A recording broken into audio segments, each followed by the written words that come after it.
I stood perfectly still on the peeling gray porch, checking my watch. Through the screen door, my father was screaming, his face twisted in rage. He called me a traitor. A thief. He shouted that I was dead to him. I kept my silence. He thought this was a negotiation. He didn't know that inside my bag I held the deed to the ground he was standing on. And he didn't know the sheriff was exactly 2 minutes away. I just watched the second-hand tick. Calm. Factual. Drop a comment and let me know. Have you ever had to be the bad guy just to protect yourself from family? I'm reading every story tonight. To understand why I didn't scream, you have to see the ledger. You have to go back 12 years to the day the debt was first incurred. I was 22, sitting at the same mahogany table where they would later demand my solvency. My grandmother had left me exactly $150,000. It was my exit strategy, my freedom. But my parents didn't see it that way. To them, my money was a family resource and my brother Ryan was a family emergency. They sat me down and explained it with the calm rationality of bank robbers asking for the vault code. Ryan had a vision, they said. A luxury house flipping business. He just needed capital. A runway. They didn't ask.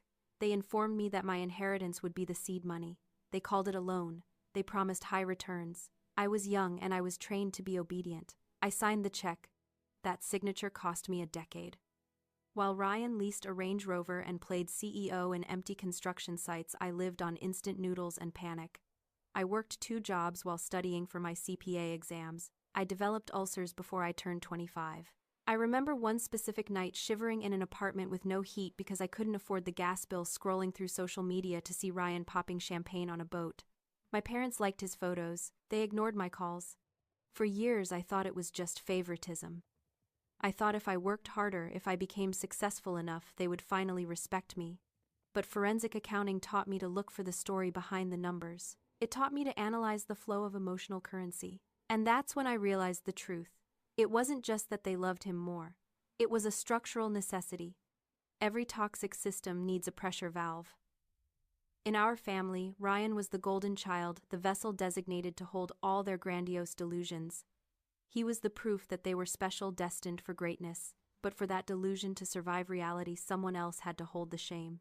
Someone had to be the container for their anxiety, their failures, and their debts. That was me. I was the scapegoat. I wasn't just the backup plan. I was the designated loser. They didn't neglect me because I was invisible. They suppressed me because my competence threatened their narrative. If I could succeed without their help, then Ryan's failure was his own fault, and that was a truth they could not afford to face. So I stopped trying to earn their love. I started keeping score. I tracked every dollar, every insult, every missed birthday. I built a ledger of loss in my head, calculating the compound interest on 12 years of betrayal. By the time I stood on that porch, the balance was due. And I was done accepting IOUs. The inciting incident didn't happen on that porch. It happened 30 days earlier on a Tuesday afternoon that felt heavy with the humid weight of a Savannah summer. My mother called me at work. She didn't say hello. She just said, "We're losing the estate, Morgan. You need to come home." There was no panic in her voice, only the sharp, expectant tone of a manager calling an employee into the office. I drove to the house, my stomach tightening with that old familiar reflex of obedience. The Victorian estate loomed behind the weeping willows, peeling paint hanging like dead skin. Inside, the air smelled of stale sherry and old dust, the scent of a dynasty that had been rotting from the inside for years. I walked into the dining room and stopped. The table was set with the good silver. My brother Ryan was lounging in my father's chair, looking disheveled but arrogant, swirling a glass of scotch. It was an ambush. My father Richard didn't waste time with pleasantries.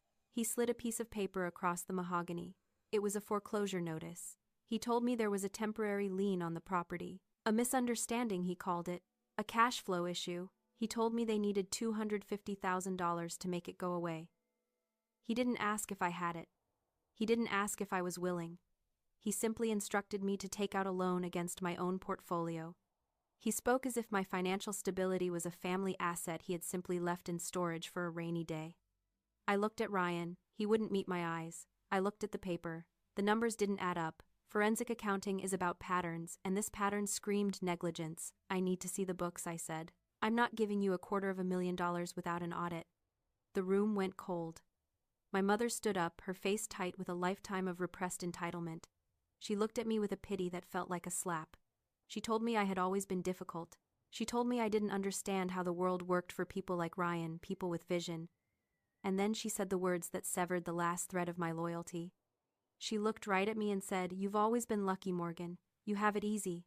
But we're family. You owe us. Especially since you brought that burden of a child into this world without a husband." The silence that followed was absolute. She had called my son, my 10-year-old Noah, a burden. She had dismissed 15 years of 80-hour work weeks as luck. In that second, the daughter in me died. The woman who wanted their approval evaporated. All that was left was the auditor. I didn't yell. I didn't flip the table. I just looked at them, really looked at them, and realized I wasn't sitting with my parents. I was sitting with parasites. And you don't negotiate with parasites. You exterminate them. I didn't storm out. I didn't throw my wine in Ryan's face or scream at my mother for her cruelty.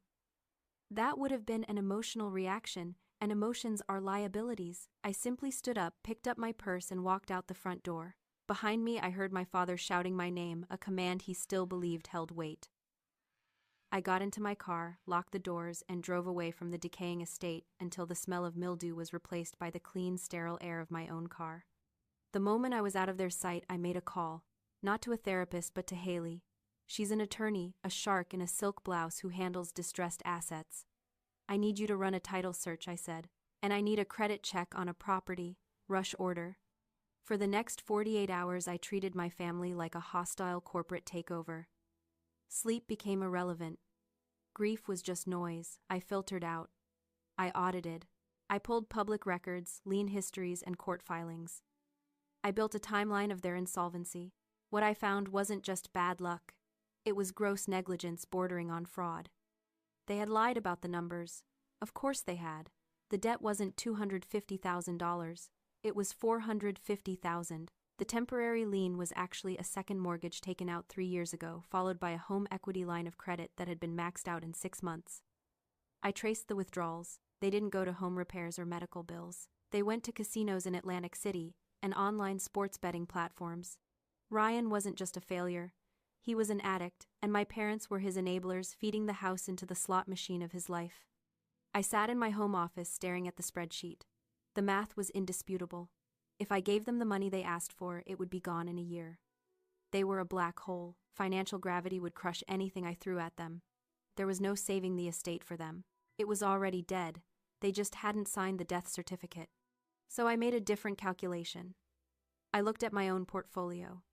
The stocks, the bonds, the savings I had scraped together over a decade of missed holidays and lonely nights. It was enough. Just enough. I called the bank holding the distressed note. They were desperate to offload a toxic asset before the foreclosure auctions began. "I want to buy the note," I told the loan officer. "You want to pay off the mortgage?" he asked, assuming I was the dutiful daughter coming to the rescue. "No," I said, my voice flat. "I want to buy the note. I want to hold the debt. I want to be the lien holder." I liquidated everything. I sold the tech stocks. I cashed out the bonds. It was a terrifying financial risk, but it was the only way to stop the bleeding. I wasn't going to be their savior. I was executing a hostile acquisition. I wired the funds. The transfer confirmation appeared on my screen, a green checkmark that cost me my entire liquid net worth. But it bought me something priceless. It bought me the gavel. The wire transfer was queued. $450,000 sat in the outbox of my life, waiting for a single click to transfer ownership of my parents' mistakes to my name. But before I pressed send, I did what any good auditor does. I ran a final compliance check. I opened the full lien history file sent by the bank, a dense 300-page PDF detailing every financial scar on the property. I scrolled past the second mortgage. I scrolled past the home equity line. And then I stopped. Page 112. A document dated 5 years ago. It was a high-risk commercial bridge loan for a business entity called R.H. Ventures, Ryan's shell company. The loan was secured by the estate, but because the property was already over-leveraged, the lender had required a co-signer with a prime credit rating. I saw my name printed on the guarantor line, Morgan. My blood ran cold, the temperature in my home office dropping 20 degrees in a second. I zoomed in. There, next to my printed name, was a signature. It looped the way mine loops. It crossed the same with the same sharp angle I use. It was a good forgery, but it had a tremor at the end of the 9 that I don't have. It was Ryan's hand trying to be mine. I felt a wave of nausea followed immediately by a wave of ice. They hadn't just wasted my inheritance. They hadn't just asked me for a bailout. My brother had committed identity fraud. He had used my credit, my name, my financial identity to secure a loan for his gambling habits. But that wasn't the twist. The twist was below the signature line. Every legal document requires witnesses. I looked at the witness signatures. 2 of them. One was distinct, elegant cursive. The other was a heavy, blocky scrawl. Susan and Richard. My parents. They had been there. They hadn't just looked the other way. They had handed him the pen. They had watched their golden child commit a felony against their scapegoat, and they had signed their names to validate it. They valued his temporary comfort more than my legal safety. If he had defaulted on this specific loan 5 years ago, the bank wouldn't have just taken their house. They would have come for my assets. They would have garnished my wages. They would have destroyed the career I built from scratch. They had risked my entire existence to buy him a few more months of delusion. I stared at the screen until the pixels blurred. Any lingering doubt, any tiny microscopic fragment of guilt about what I was about to do disintegrated. This wasn't a family dispute anymore. This was a crime scene, and I wasn't the daughter coming to save the day. I was the prosecutor. I didn't call the police. Not yet. That would be too messy, too slow. I needed total control. If I let this go to court now, the asset might get frozen. I needed to own the evidence. I needed to hold the deed, the debt, and the proof of their crime in my hand. I looked at the wire transfer screen. The submit button pulsed. I wasn't just buying a distressed asset. I was buying a weapon. I clicked the button. Transaction complete. I owned them. I drove back to the estate in silence. The sun was setting over the weeping willows, casting long, bruised shadows across the porch where my father had screamed at me just days before. I parked my car, but I didn't turn off the engine immediately. I watched the house. The lights were on in the dining room. I could see shadows moving. They were celebrating. They thought my silence over the last 48 hours meant I was arranging the wire transfer. They thought they had won. I picked up the manila folder from the passenger seat. It contained the deed, the transfer of the note, and a copy of the forged loan agreement. It was heavy, not in weight but in gravity. Bypassing the doorbell, I pushed open the front door. Laughter drifted from the dining room. Crystal clinking against crystal. I walked in. They were all there. Richard, Susan, Ryan. Ryan was holding a bottle of champagne, his face flushed with the arrogance of a man who has never paid for his own mistakes. When they saw me, the laughter stopped, replaced by a greedy anticipation. Well, Ryan grinned, extending a hand. Did the wire go through? Can we pop this? I didn't answer. I walked to the head of the table, the spot my father usually occupied, and placed the folder on the polished wood. The sound it made was soft, final. I didn't get you the loan, I said. My voice was steady, devoid of any inflection. My mother's face fell. Morgan, don't tell me you failed. We need that money by Friday. I didn't fail, I corrected her. I liquidated my portfolio. I contacted the distressed asset division of your lender, and I bought the note. They stared at me blinking, trying to parse the vocabulary of finance that they had ignored for decades. What does that mean? My father asked, his voice low. It means I own the debt, I said. And because the debt is secured by this property and you are in default, I own the title. I am not your daughter right now. I am the bank, and I am your landlord. The explosion was immediate. My father slammed his fist on the table. My mother started screaming about blood and betrayal. Ryan called me a snake. They were loud, chaotic, and terrifyingly familiar. But as I stood there watching them unravel, something shifted in my perception. For 34 years, I had been terrified of these people.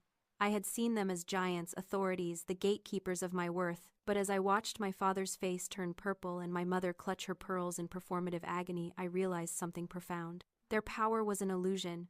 It was a costume they rented with money they didn't have. It is a strange phenomenon, the illusion of power of the empty wallet. In a capitalist society, we often mistake the appearance of wealth for the presence of character. My parents had spent decades acting like aristocrats, demanding respect as if it were a birthright. But without the financial leverage to back it up, their authority evaporated. They weren't powerful patriarchs or matriarchs. They were just angry ghosts in a rented room shouting at the person who paid the electric bill. They had had, but they never were. And now that they had nothing, they were nothing. I waited for them to run out of breath. When the screaming subsided into shocked panting, I slid a single sheet of paper forward. "This is a standard residential lease," I said. "The market rent for a property of this size is $4,500 a month, plus arrears. Your first payment is due in 72 hours. If you cannot pay, you must vacate." "You can't do this," Ryan shouted, stepping toward me. "I'll sue you." I looked him dead in the eye. I wouldn't do that, Ryan, because I saw page 112. I saw the signature. I know about the forgery. He froze. The blood drained from his face so fast he looked like a corpse. "I could send you to prison for identity fraud," I said, my voice dropping to a whisper that carried more weight than their screaming ever could. "And I could have Mom and Dad charged as accomplices. Eviction is my mercy. Take it." I turned to leave. My mother reached out to grab my arm to beg to manipulate, but I stepped out of reach. I picked up my water bottle from the side table, the one I had brought with me because I refused to drink their water or eat their food ever again. I walked out the door, leaving them in the silence of a house they no longer owned. The next 72 hours were a masterclass in denial. They didn't pack. They didn't call movers. Instead, they launched a PR campaign. My mother posted on Facebook a long, weeping diatribe about ungrateful children and the cruelty of the modern world. She didn't mention the forgery. She didn't mention the gambling debts. She just painted a portrait of a saintly matriarch being thrown into the street by a daughter she had loved too much. Ryan sent me texts. First threats, then bargaining, then begging. "I can fix this," he wrote. "Just give me 6 months. I have a deal closing." I didn't reply. I forwarded every message to Haley to add to the file. The deadline arrived on a Friday morning. I met the sheriff at the end of the driveway. He was a kind man with tired eyes who had seen too many family disputes. "You sure about this, ma'am?" he asked. "Once we execute, there's no going back." "I'm sure," I said. We walked up the driveway together. The house looked even sadder in the daylight, the grandeur stripping away to reveal rot. The sheriff knocked. My father answered, still wearing his pajamas at noon. When he saw the uniform, his face crumpled. The bluster, the rage, the entitlement, it all deflated. He wasn't a patriarch anymore. He was just an old man who had bet on the wrong horse. The eviction itself was pathetic. There was no violence, no dramatic standoff. Ryan tried to take the copper wiring from the walls in the basement, a final petty act of scavenging. The sheriff caught him and escorted him to his car with a warning. My mother sat on the front steps and wept, not for the loss of her home, I realized, but for the loss of her audience. I stood by my car and watched them leave. They drove away in 2 separate cars, their possessions crammed into the back seats. They didn't look at me. They didn't wave. They just disappeared down the long, oak-lined road. I walked into the empty house. It was silent. The air felt different, lighter, cleaner. The humidity of Savannah seemed to lift, replaced by a cool breeze drifting through the open door. I walked through the rooms, the dining room where they had demanded my money, the parlor where they had judged my life, the office where they had forged my name. They were just rooms now. Wood and plaster and dust. The ghosts were gone. I didn't move in. I didn't want to live in the museum of my trauma. I called a contractor that afternoon. "Gut it," I said. "Renovate it. And put it on the market." I wasn't keeping the estate. I was liquidating it. The family legacy was a trap, and I had dismantled it brick by brick. The final act didn't happen in Savannah. It happened 6 months later in the clean, modern kitchen of my own home in Atlanta. Sunlight was pouring in through the skylights, illuminating the quartz countertops and the flour dusting the air. Noah was sitting on a stool covered in dough, laughing as we tried to shape cookies. My mother never baked with me. She was always too busy managing appearances. But here with Noah there was no performance, just flour and sugar and mess. The sale of the estate had closed a week ago. After paying off the liens, the taxes, and the agent fees, there was a surplus. Not a fortune, but enough. I didn't keep it. I didn't want a single cent of that cursed money touching my accounts. Instead, I opened a trust fund in Noah's name. It is locked tight, untouchable until he is 25. As I watched him concentrate on the cookie cutter, his tongue poking out in focus, I thought about justice. People often mistake justice for punishment. They think it's about watching the bad guys suffer. And yes, there was a grim satisfaction in knowing my parents were living in a 2-bedroom apartment stripped of their pretenses. But that wasn't the real victory.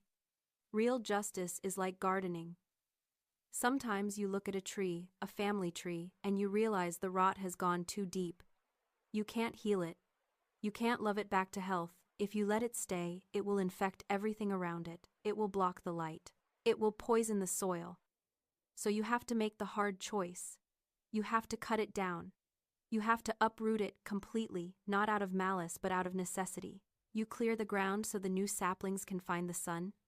I looked at Noah. He is the sapling. He will grow up without debt. He will grow up without hearing he is a burden. He will grow up knowing that love is not a transaction and family is not a hostage situation. I didn't just evict my parents from a house. I evicted them from his future. And that is a legacy worth fighting for. If you've ever had to prune your own family tree to save your peace share, I broke the cycle in the comments. Let's remind each other that we are the architects of our own families.